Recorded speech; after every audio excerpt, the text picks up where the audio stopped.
বন্ধুরা, আজকে আমি আবার চলে এসেছি। আপনারা সবাই ভালো আছেন তো? এই যে দেখুন, মোচা মোচা, ওই যে কলা গাছের ভোঁড়া ভোঁড়া যাকে বলে, নিয়ে এসেছি। কেটে ছাড়িয়ে কেটে নিয়ে চলে এসেছি। এবারে রান্নাঘরে চলুন, রান্না করব। আমি রান্নাঘরে চলে এসেছি, এই ধুয়ে নিয়ে চলে এসেছি রান্নাঘরে। এবার আমি উনুনটা ধরিয়ে নেব। উনুন ধরে গেছে, কড়া বসিয়ে দিচ্ছি। কড়াটায় আমি জল দিয়ে দিচ্ছি।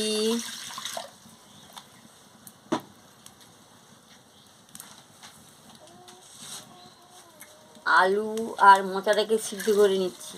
দেখুন বন্ধুরা, পরিমাণ মতো নুনটা দিয়ে দিচ্ছি, গুঁড়োটা দিয়ে দিচ্ছি, দিয়ে ভালো করে একটু নাড়িয়ে নিচ্ছি। এটা দিয়ে দিয়েছি, সিদ্ধ হয়ে গেলে আমি ফিরে আসছি। দেখুন বন্ধুরা, এবার আমি ঢাকাটা খুলে নিচ্ছি। সিদ্ধ হয়ে গেছে, আমি নামিয়ে নিচ্ছি। এবারে কড়া গরম হয়ে গেছে, আমি তেলটা দিয়ে দিচ্ছি। তেল গরম হয়ে গেছে, আমি পেঁয়াজ কুচিটা দিয়ে দিচ্ছি।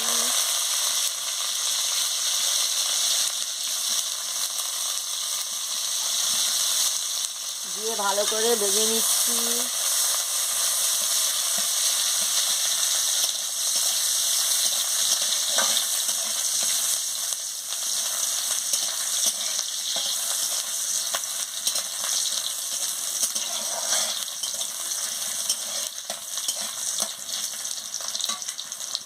এবার আদা বাটা আর রসুন বাটা দিয়ে দিচ্ছি।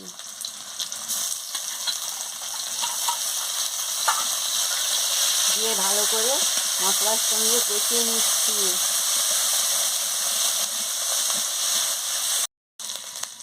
হলুদের গুঁড়ো, লঙ্কার গুঁড়ো দিয়ে দিচ্ছি। দিয়ে মশলাটাকে ভালো করে কষিয়ে নিচ্ছি।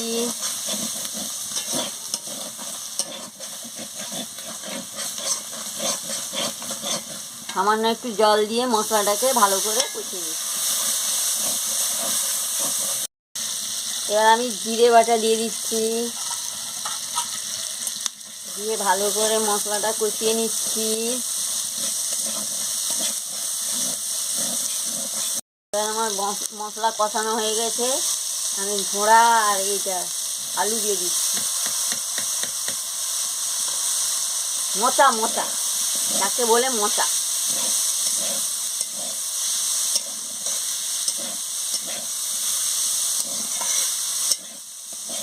এই পরিমাণ মতন নুনটাও দিয়ে দিচ্ছি, আমি পরিমাণ মতন মিষ্টিটাও দিয়ে দিচ্ছি।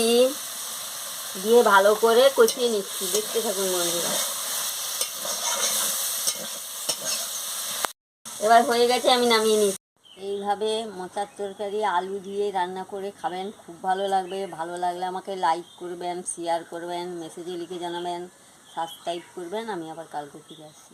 ঘন্টি বাজিয়ে দেবেন, আমার ভিডিওটা শেয়ার করে দেবেন। আপনারা কীভাবে মোচার তরকারি রেঁধে খান আমাকে মেসেজে লিখে জানাবেন। দেখুন রঙটা দারুণ হয়েছে, গন্ধটাও দারুণ বেরিয়েছে।